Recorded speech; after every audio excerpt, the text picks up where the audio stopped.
महाराष्ट्र मासा प्रत्येक गावातून आणि प्रत्येक जिल्ह्यातून थेट तुमच्यापर्यंत। श्रीधर फडके यांनी रसिकांकडून गाऊन घेतले ओमकार स्वरूपा। नेरळजवळ तपोवन आश्रम मध्ये मैफल। कर्जत दिनांक 27। नेरळजवळील नेवाळी परिसरात साष्टे महाराज यांच्या तपोवन आश्रम येथे ज्येष्ठ गायक आणि संगीतकार श्रीधर फडके यांच्या ओमकार स्वरूपा या मैफिलीचे आयोजन केले होते। त्या कार्यक्रमात श्रीधर फडके यांनी जमलेल्या रसिकांकडून ओमकार स्वरूपा सद्गुरु समर्था हे गाणे बोलून घेतले आणि रसिकांच्या कोरसला दाद दिली।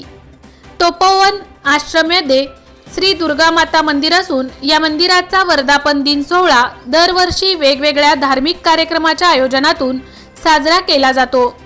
श्री दुर्गा माता मंदिराच्या वर्धापन दिन सोहळ्याच्या निमित्ताने ज्येष्ठ गायक आणि आघाडीचे संगीतकार श्रीधर फडके यांच्या ओमकार स्वरूपा या भक्तिगीतांच्या कार्यक्रमाचे आयोजन केले होते। त्यावेळी श्रीधर फडके यांच्यासह सहगायिका शेफाली कुलकर्णी साकुरकर यांनी महाराष्ट्र भूषण अर्थात सुधीर फडके बापूजी यांची गाणी सादर केली। गायक श्रीधर फडके यांनी स्वरबद्ध केलेली अनेक गाणी देखील यावेळी सादर झाली। त्यावेळी गायकांना बासरीवर हिमांशु गिंडे, सिंथेसायझर वर अतुल माळी, तालवाद्य तुषार आगरे, व्यंकटेश कुलकर्णी यांनी साथ दिली। तर कार्यक्रमाचे देखणे निवेदन सुकन्या जोशी यांनी केले। यावेळी श्रीधर फडके यांच्या आवाजाची जादू ऐकण्यासाठी कर्जत तालुक्यातील तसेच श्री साष्टे महाराज यांचे मुंबईपासून पुण्यापर्यंत असलेले साधक उपस्थित होते। आंबा जांभळीच्या झाडांच्या बनात श्रीधर फडके यांची ओमकार स्वरूपा या मैफलीत श्रीधर फडके यांनी स्वरबद्ध केलेली गाणी सादर झाली। तर बापूजी यांची अजरामर गाणी देखील सादर झाली आणि त्यावेळी उपस्थित रसिक हे उत्तरोत्तर रंगलेल्या सोहळ्यात पहिल्यापासून शेवटपर्यंत उपस्थित होते।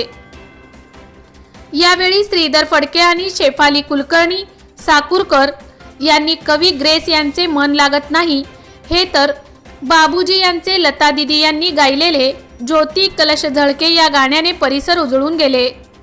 तर शेफाली साकुरकर यांच्या आदिमाया अंबाबाई या भक्तिगीत गाण्यावर सर्व रसिकांनी ठेका धरला। तर श्रीधर फडके यांनी स्वरबद्ध केलेले दुर्गे नमन तुला हे काहीसे नवीन गाणे देखील रसिकांनी आपलेसे केले। त्याच वेळी सांज ये गोकुळी हे या मैफिलीत कळस गाठला। त्यावेळी श्रीधर फडके यांनी तोच चंद्रमा नभाशी गाणे सादर केले आणि त्यावेळी आकाशात दिसत असलेला देखील चंद्रमा सर्वांचे लक्ष वेधून घेत होता। तर फिटे अंधाराचे जाळे या गाण्याला मिळत असलेल्या टाळ्या पाहून श्रीधर फडके यांनी या गाण्यातील चित्रपटात नसलेला तिसरा मुखडा देखील त्यांनी यावेळी सादर केला आणि रसिकांनी पुन्हा टाळ्या झाल्या। संगीत मनमोहिनी आणि प्रशासकीय अधिकारी दिलीप पांढरपट्टे यांची कविता आई असते श्यामल अविरत या गाण्याने ही मैफिल अधिक रंगत गेली। तर या मैफिलीचा शेवट ओमकार स्वरूपा आणि त्याला लागून कानडा राजा पंढरीचा या भक्तिगीतांनी श्रीधर फडके यांनी केले। या मैफिलीत ओमकार स्वरूपा हे स्वतः स्वरबद्ध केलेले भक्तिगीत सादर करीत असताना प्रत्येक गाण्याला दाद देणारे रसिक यांच्यामुळे फडके यांनी सर्व रसिकांना हे गाणे गायला लावले आणि या मैफिलीत अधिक रंगत भरली। शेवटी श्रीधर फडके यांचा साष्टे महाराज यांनी स्वतः रेखाटलेली चित्राची फ्रेम भेट देऊन फडके यांचा सत्कार केला। मोठे वेनगाव येथील आयुष्य फार्म हाऊस, जिथे तुम्ही घेऊ शकता तुमच्या परिवारासह सुट्टीचा आनंद।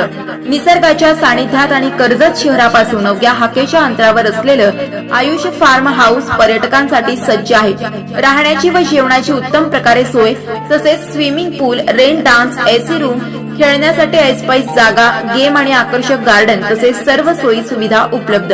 पत्ता मोठे वेणगाव, कर्जत, रायगड. बुकिंग साठी संपर्क भाई गायकार 88 88 38 11 11, अभिषेक गायकार 88 88 37 11 11, अवंतिका गायकार 77 20 04 56 78. तुमच्या परिवार आणि मित्रांसोबत सुट्टीचा आनंद घेण्यासाठी आत्ताच बुक करा आयुष्य फार्म. महाराष्ट्र माझाला सबस्क्राईब करा आणि बाजूचा बेल आयकॉन प्रेस करून मिळवा आपल्या परिसरातील ठळक आणि ताज्या घडामोडी.